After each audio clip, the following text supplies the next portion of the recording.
Tourist family. इस film की बहुत तारीफ़ हो रही है। वाक़ई इस फ़िल्म ने मुझे बहुत इम्प्रेस किया, इसने हँसाया भी, इस फ़िल्म ने रुलाया भी और अच्छी फ़िल्म दरअसल यही करती है। आपको वो इमोशनली एंगेज करती सबसे पहले। उसका जो कॉन्सेप्ट होता है, उसकी जो कहानी होती है, उसके जो कैरेक्टर होते हैं, वो सबसे पहले आपको पकड़ लेते हैं और उसके बाद जब चीज़ें धीरे-धीरे खुलती हैं, तो फिर आप उनकी जर्नी में शामिल हो जाते हैं। तो टूरिस्ट फैमिली जो है, आपको ऐसी ही एक जर्नी पर ले जाती है। तमिल में ये फ़िल्म बनी है और ये फ़िल्म 29 अप्रैल को थिएटर्स में रिलीज़ हुई थी। 29 अप्रैल को तमिलनाडु में रिलीज़ हुई थी और इसके अगले इसके नेक्स्ट वीक में इसको वर्ल्ड वाइड रिलीज़ किया गया। और इस फ़िल्म की कामयाबी क्योंकि बॉक्स ऑफिस को एक पैमाना माना हुआ है, हालाँकि मैं नहीं मानता कि बॉक्स ऑफिस के फ़िगर जो हैं किसी फ़िल्म की क्वालिटी की बात करते हैं। फिर भी लेकिन हम मोटे तौर पर अगर देखें, इस फ़िल्म का बजट जो है 7 से 8 करोड़ रुपए बताया गया है और इस फ़िल्म ने थिएटर में वर्ल्ड वाइड जो है करीब-करीब 95 करोड़ रुपए कमाए। आप सोचिए कितना बड़ा डिफरेंस है और इससे आप इस बात को भी समझ सकते हैं कि पब्लिक ने इस फ़िल्म को कितना प्यार दिया है, थिएटर में जाकर देखा है। तो अब सवाल ये है कि टूरिस्ट फैमिली में ऐसा क्या है? तो हम सबसे पहले इसकी कहानी से बात शुरू करते हैं। उससे पहले मैं आपको बता दूँ कि ये फ़िल्म जो है जियो हॉटस्टार पर है और हिंदी में है। तो जब मैंने क्योंकि इसकी तारीफ़ मैंने काफ़ी पढ़ी थी और मैं कहा चलिए इसको देखते हैं ठग लाइफ़ के बाद में। तो टूरिस्ट फैमिली जो है इसके नाम से ही जैसे कि फैमिली की कहानी, एक फैमिली की कहानी और फैमिली इंडियन फैमिली नहीं है, श्रीलंकन फैमिली है। एक परिवार है इसमें छोटा-सा, 4 लोगों का पति-पत्नी हैं और उनके 2 बच्चे हैं, दोनों बेटे हैं और बड़ा बेटा जो है वो आई थिंक टीनेज को पार कर रहा है लगभग-लगभग और छोटा बेटा जो है वो टीनेज में एंटर कर रहा है। तो दोनों की एज में भी जो है काफ़ी डिफरेंस है और इसको लेके भी एक बड़ा गुदगुदाता हुआ सा सीन जो है फ़िल्म में है कि इन दोनों के बीच में जो इतना अंतर है। तो फ़िल्म धर्मदास नाम के एक आदमी और उसके परिवार की कहानी और ये धर्मदास जो हैं एम शशि कुमार जो एक्टर हैं तमिल के, उन्होंने ये रोल प्ले किया है। उनकी वाइफ़ वासंती के रोल में यहाँ पर सिमरन है और योगी बाबू जिनको आपने कई तमिल फ़िल्मों में, तेलुगु फ़िल्मों में देखा होगा, बड़े-बड़े घुंघराले से बाल हैं उनके और डार्क कॉम्प्लेक्शन है। बहुत ज़्यादा हाइट नहीं तो आप जानते होंगे आप में से ज़्यादातर दर्शक। तो योगी बाबू जो हैं वो धर्मदास के साले बने। कहानी शुरू होती है एक व्यक्ति मतलब धर्मदास जो है, वो श्रीलंका से चला है और इंडिया आया है, नाव में बैठकर और इल्लीगल ढंग से आया है। और उसकी वजह ये है कि श्रीलंका के हालात तो आप जानते ही हैं कि वहाँ किस तरह की खबरें पिछले दिनों थी, सरकार का तख्ता-पलट हो गया था और वहाँ की इकोनॉमी बुरी तरह से चरमरा गई है। तो धर्मदास ये कहता है कि भई अब वहाँ पर हमारे लिए हालत ऐसी नहीं रही, इतनी ज़्यादा महँगाई हो चुकी है, नौकरी और काम-धंधा नहीं है, तो इसलिए वो वहाँ से निकल कर तमिलनाडु के तट पर पहुँच जाता है। और दोनों के बीच में श्रीलंका और इंडिया जो भले ही अलग-अलग है, लेकिन तमिलनाडु और श्रीलंका के तमिल एक कल्चरल कनेक्शन है, एक भाषाई कनेक्शन है एक तरह का भाईचारा है संबंध है लोगों के जो रिश्तेदारी वाले संबंध भी हैं। तो धर्मदास जो है वहाँ से आ गया लेकिन इल्लीगल ढंग से आया है और जैसे ही यहाँ समुद्र तट पर अपनी फैमिली के साथ पहुँचता है, पत्नी और दोनों बेटों के साथ, पुलिस उसे पकड़ लेती है। इंतज़ार तो वो कर रहा था कि उनके साले साहब आएँगे, लेकिन वहाँ पाता है कि पुलिस आ गई और पुलिस इनको पकड़ लेती है। धर्मदास के साले भी वहाँ पर निकल आते हैं, छुपे होते हैं कहीं पर, वो भी पकड़े जाते हैं और पुलिस इन सबको बैठाकर जैसा कि होता है जब आप इल्लीगल ढंग से किसी भी कंट्री की बाउंड्री में घुसेंगे, प्रवेश करेंगे तो बख्शा तो नहीं जाएगा। पुलिस इनको पकड़ कर ले जा रही होती, पूछताछ करती है थोड़ा-सा वहीं पर और फिर ले जाती। लेकिन ये लोग रिक्वेस्ट करते हैं उस पुलिस वाले से कि प्लीज़ हमें छोड़ दीजिए और वो अपनी हालत बताते हैं और कहते हैं कि एक सिंपल साधारण परिवार है और हम चाहते हैं कि यहाँ पर रहें और अपना जीवन चलाएँ। अब उस वैन में कुछ ऐसा सीन बनता है, कुछ ड्रामा बनता है कि वो जो पुलिस वाला होता है, वो बड़ा रहमदिल होता है और पिघल जाता है उसका दिल और वो उनको उतार देता है रास्ते में और कहता है कि ना तुम मुझे मिले और ना मैं तुम्हें मिला। मतलब आप भूल जाइए इस बात को। तब ये लोग जो इनका साला होता है धर्मदास का, जो योगी बाबू प्ले कर रहे हैं, तो वो इनके लिए पूरा इंतज़ाम करता है और ये पूरी फैमिली जो है रामेश्वरम के रास्ते होती हुई एक शहर में पहुँच जाती है। वहाँ पर इनको एस्टैब्लिश करने का जो है पूरा काम जो है योगी बाबू करते नज़र आते हैं। किराए पे एक मकान उन्होंने दिलवाया है।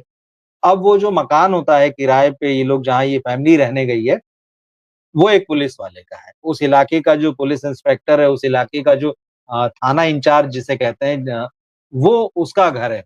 लेकिन ख़ैर रहना शुरू करते हैं और ये पूरी फ़िल्म मैं आपको बताऊँ कॉमिक और लाइट टोन में है। इसको आप बहुत सीरियस कहानी नहीं, कोई क्राइम और थ्रिलर जैसी कहानी नहीं है। फैमिली एलिमेंट्स कॉमेडी ये सारी चीज़ें हैं और एक बहुत हद तक ह्यूमन ड्रामा जिसे आप कहते हैं उस तरह से। तो एक तो ये लाइट टोन और लाइट मूड को बना के चलती है। तो अब ये एक किस्म की मतलब एक कॉमिक ट्रेजेडी हो जाती है कि भाई जो घर किराए से मिला इनको रहने के लिए, वो एक पुलिस वाले का है। उस पुलिस वाले की छोटी-सी फैमिली है, पत्नी है और एक बेटी है। मतलब 3 लोगों का परिवार वो है, 2 मंजिला मकान है, ऊपर ये 4 लोगों की फैमिली शिफ्ट हो जाती है। और योगी बाबू जो होते हैं अपने जीजा के लिए जो है वो सारी व्यवस्थाएँ करते हैं। घर में फर्नीचर लाने से लेके किचन का सामान लाने से लेकर उनके लिए आधार कार्ड बनवा देना, उनके लिए पैन कार्ड बनवा देना, वो सारा काम कर देते हैं। अब होता ये है कि यहाँ पर नौकरी ढूँढनी है। यहाँ से वो कहानी जो है ये पूरी उस कॉलोनी में शिफ्ट हो जाती है, कि वो कॉलोनी कैसी है। कॉलोनी दरअसल आज के हमारे शहर समझ लीजिए या थोड़े मेट्रो सिटी या थोड़े मेट्रो में बदलते हुए शहर, जहाँ पे आपको इस बात से कोई मतलब नहीं होता है कि आपके पड़ोस में कौन रह रहा है, आपकी कॉलोनी में कौन रह रहा है। सब अपने-अपने में व्यस्त रहते हैं और ये कॉलोनी उसी तरह की है। लेकिन धर्मदास यहाँ पहुँचने के बाद धर्मदास और उनकी फैमिली धीरे-धीरे जो है अपने व्यवहार की वजह से लोगों का दिल जीतना शुरू करते हैं। लेकिन यहाँ पर एक बहुत इंटरेस्टिंग चीज़ है, क्योंकि ये लोग श्रीलंका से आए हैं, बोलते तमिल ही हैं, लेकिन इनके टोन में जो है वो तमिलियन ईलम वाला जो मामला है, श्रीलंका में, जो वहाँ का जो तमिल स्टेट है, इनकी बोली में वो वाला टच रहता है। तो ये पहचान लिए जाते हैं कि अरे इनकी तो बोली कुछ अलग है, ये अलग तरीके से बात करते हैं। तो इसीलिए जो योगी बाबू हैं, वो इन सब से कहते हैं कि तुम लोग एक तो बाहर कम निकलो और निकलो तो लोगों से बात मत करो, क्योंकि जैसे ही बात करते हो पकड़ लिए जाते हो कि तुम यहाँ के नहीं। तो फिर लोग वहाँ झूठ बोलते हैं कुछ लोगों से कि भाई हम लोग केरल में रहे हैं, तो केरल से यहाँ आए हैं। लेकिन धीरे-धीरे कुछ हालात ऐसे बनते हैं कि ये चीज़ जो है इनकी जो रियल आइडेंटिटी है, वो कॉलोनी में लोगों को पता चल जाती है और लेकिन इनका व्यवहार बहुत अच्छा है। ये सबसे मिल-जुल कर रहते हैं और धीरे-धीरे कॉलोनी को भी मिल-जुल कर रहना सिखा देते हैं। ये एक बड़ी चीज़ होती है। तो ये सब उन लोगों में पॉपुलर हो जाते हैं। दूसरी तरफ एक घटना ये होती है कि रामेश्वरम में एक ब्लास्ट हो जाता है और अब ये ब्लास्ट किसने किया इसकी जाँच पुलिस कर रही है। जिस पुलिस वाले ने इस फैमिली को छोड़ दिया था, उसका सीनियर बहुत खूंखार है। और वो खूंखार सीनियर जो है, उसने थाने में एक व्यक्ति को इतना मारा है कि वो मरने के करीब आ गया है और उसको उसके सीनियर डाँट लगा रहे हैं कि ऐसे भी मारा जाता है क्या? और इधर ये जब विस्फोट जो ब्लास्ट हुआ है उसकी जाँच होती है, सीसीटीवी फुटेज देखे जाते हैं, उसमें ये फैमिली एक जगह नज़र आती है, जिस डस्टबिन में ब्लास्ट हुआ है, वहाँ पर ये लोग कुछ डाल रहे हैं।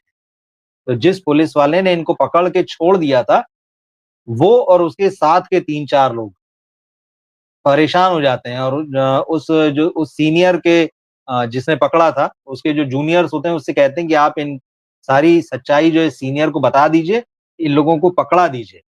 वरना अगर सच्चाई कहीं खुल गई और बाद में ये सामने आया कि हमने तो इन्हें किनारे पर ही पकड़ लिया था उतरते ही और ये बाद में हमने इनको छोड़ दिया, तो हम सबके लिए खतरा होगा। अब ये 2 चीज़ बन गई, एक तो ब्लास्ट वाला मामला जिसमें पुलिस को इन पर शक है, ये सीसीटीवी कैमरे में दिखे। दूसरी तरफ इस फैमिली ने किस तरह से अपनी एक जगह बना ली है और एक फैमिली मेंबर की तरह हो गए हैं सबके लिए और वो कॉलोनी के लोग जो अलग-अलग रहा करते थे, जिनको किसी से कोई मतलब नहीं होता था, वो अब सबका इनके साथ संबंध है, सबका अपने इनका एक-दूसरे के साथ मिलना-जुलना, उठना-बैठना है, बातचीत है, काफ़ी चेंज आया है। अब ये 2 काउंटर जो हैं सिचुएशंस के एक-दूसरे के सामने खड़े हो जाते हैं। अब आप सोचिए कि क्या पुलिस को इनके खिलाफ सुराग मिलेंगे? क्या इस फैमिली की सच्चाई जो है कुछ अलग है और वो सामने आएगी? क्या ये लोग ड्रामा कर रहे हैं या सचमुच इनोसेंट हैं? ये कई सारी चीज़ें हैं और इस फ़िल्म में बहुत सारे फैमिली मोमेंट्स हैं। जैसा मैंने कहा कि क्योंकि ये फैमिलीज़ को जो सब अलग-अलग रहते हैं, सबको एक-दूसरे के साथ में अच्छे से रहना सिखा देते हैं। तो कुछ बहुत ही इमोशनल मोमेंट्स हैं। एक हस्बैंड-वाइफ हैं बुज़ुर्ग हैं जो, जिन्होंने अपने समय में भागकर शादी की थी और उनकी दोनों की ही फैमिली उनसे कोई संबंध नहीं रखती है। तो वो न केवल उनसे बल्कि कॉलोनी में भी किसी से संबंध नहीं रखते हैं।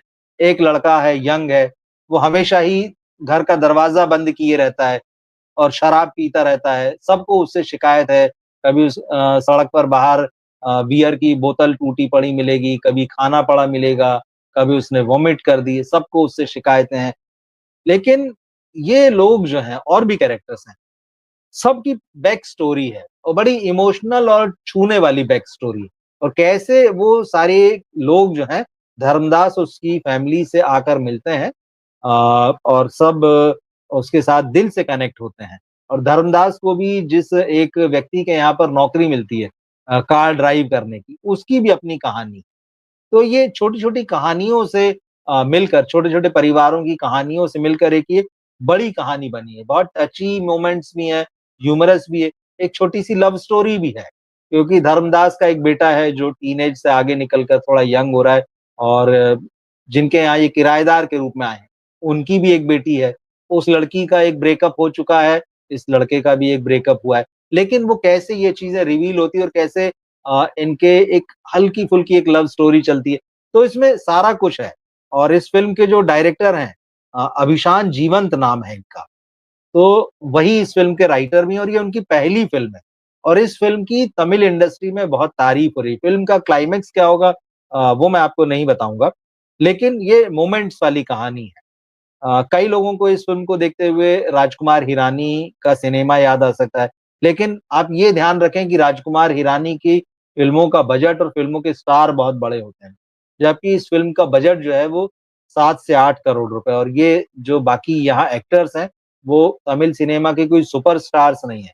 लेकिन इस फ़िल्म ने उन सबको एस्टैब्लिश कर दिया है। इस फ़िल्म ने जो है लोगों को मतलब थिएटर में वहाँ पर खींचा है और मज़े की बात ये है मैं कुछ खबरें पढ़ रहा था कि ये फ़िल्म केवल तमिल में ही नहीं बल्कि तेलुगु में भी देखी गई है और तेलुगु इंडस्ट्री में अब ये सवाल उठ रहे हैं और तेलुगु के ऑडियंस ये पूछ रहे हैं कि भई हमारे यहाँ ऐसी फ़िल्में क्यों नहीं बनती? आप देखिए कितनी मज़ेदार बात है ये। तेलुगु सिनेमा एक लार्जर दैन लाइफ सिनेमा बनाता है। तेलुगु की जो इंडस्ट्री है। बड़े-बड़े हेवीवेट स्टार्स हैं वहाँ पर, एक्शन से भरपूर सिनेमा बनता है। लेकिन बात वही है आपकी कितने ही फैंटेसी में आप चले जाइए। जैसे ही आप रियलिटी की ज़मीन पर आते हैं, उन इमोशंस में आते हैं जो आपके अंदर धड़कते हैं। जैसे ही वो चीज़ें आपको छूती हैं तो आपको लगता है ऐसा भी तो कुछ बनना चाहिए। तो तेलुगु इंडस्ट्री में भी ये सवाल पूछे जा रहे हैं कि भाई आप ये लोग जो बड़ी-बड़ी फ़िल्में बनाते हैं और ऐसा नहीं कि हर फ़िल्म वहाँ भी चल रही है। जैसे बॉलीवुड की हालत खराब है जैसे तमिल सिनेमा की भी हालत खराब है, वही स्थिति कम ज़्यादा करके तेलुगु इंडस्ट्री की भी है। सारी फ़िल्में सारी इंडस्ट्रीज़ जो है वो घाटा उठा रही हैं। ऐसा कोई नहीं है कि ये सारी इंडस्ट्रीज़ जो है बहुत फ़ायदे में चल रही हैं, इनकी एक-एक फ़िल्म चल रही है या इनके हर स्टार की फ़िल्म जो आती है, सुपरस्टार की फ़िल्म आती है, वो बॉक्स ऑफिस पर धमाल कर रही हैं। तमाम लोगों की फ़िल्में औंधे मुँह गिर रही हैं। ठग लाइफ़ का हाल देखकर तो मतलब बहुत सारे लोग अपना माथा पीट रहे हैं तमिल सिनेमा की मतलब ये है क्या? कि कमल हासन ने इंडियन 2 दी और अब ठग लाइफ़ दी। आपको वो कंटेंट चाहिए जो आपके आस-पास आपको लगे कि यार ये मेरे आस-पास की कहानी हो या ये मेरे जैसे लोगों की कहानी। मलयालम इंडस्ट्री ऐसी फ़िल्में लगातार दे रही है। वहाँ से बहुत अच्छा कंटेंट आ रहा है। लेकिन मलयालम इंडस्ट्री की थोड़ा-सा अपनी अलग समस्या है। वहाँ जो मी टू वाली प्रॉब्लम है, वहाँ जो ड्रग्स वाली प्रॉब्लम है, वहाँ थोड़ा-सा बजट की प्रॉब्लम है। तो अच्छा कंटेंट देने के बाद वो इंडस्ट्री दूसरी समस्याओं से घिरी है। तमिल में, तेलुगु में, बॉलीवुड में पैसा बहुत सारा है, स्टारडम बहुत है। लेकिन यहाँ की समस्याएँ कंटेंट को लेकर है, यहाँ की समस्याएँ दर्शकों से कनेक्ट होने को लेकर है। तो टूरिस्ट फैमिली वो फ़िल्म है जो आपको कनेक्ट करती है, अपने आप से जोड़ती है। आप जैसा मैंने शुरू में कहा कि आप इसके साथ हँसते हैं, आप इसके साथ रोते हैं, आप इससे इमोशनली कनेक्ट होके उस इमोशनल ड्राइव पर चलते हैं, कभी ऊपर होती है, कभी नीचे होती है। आपको लगता है अच्छा अब क्या होगा? और इनोसेंट चीज़ें हैं, कोई ड्रामा नहीं है, कोई ओवर द टॉप चीज़ नहीं है। ना उस तरह के बहुत लेविश सेट कहिए या लेविश बहुत ड्रेसअप कहिए, बिल्कुल आम आदमी की ज़िंदगी आपको दिखेगी। तो बहुत अच्छी फ़िल्म है और मुझे लगता है कि मैं इस फ़िल्म को आपको रिकमेंड कर सकता हूँ। बहुत लंबी फ़िल्म नहीं है। 2 घंटे के आस-पास, 2 घंटे से कुछ अधिक होगी ये फ़िल्म, एग्ज़ैक्ट टाइम मैं भूल रहा हूँ।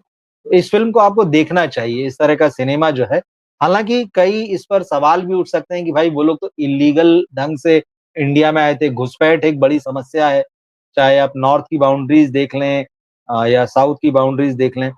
वो सारी बहस और वो सारी बातें जो हैं अलग हैं। लेकिन ये फ़िल्म ह्यूमन लेवल पर बहुत सारी बात करती है और जैसा मैंने कहा कि तमिलनाडु का मामला थोड़ा-सा अलग है क्योंकि श्रीलंका के तमिलियंस के साथ में जिस तरह का कनेक्ट वो फ़ील करते हैं और जिस तरह वहाँ की पॉलिटिक्स भी उस हिसाब से चलती है। तो वहाँ शायद इस पर बहस की कोई गुंजाइश ना हो। मगर एक फ़िल्म के रूप में आप टूरिस्ट फैमिली को ज़रूर देखें, आपको अच्छा लगेगा। जियो हॉटस्टार पर ये फ़िल्म है, हिंदी में भी उपलब्ध है। तो आप देखिएगा और आप बताइएगा ये फ़िल्म आपको कैसी लगती है।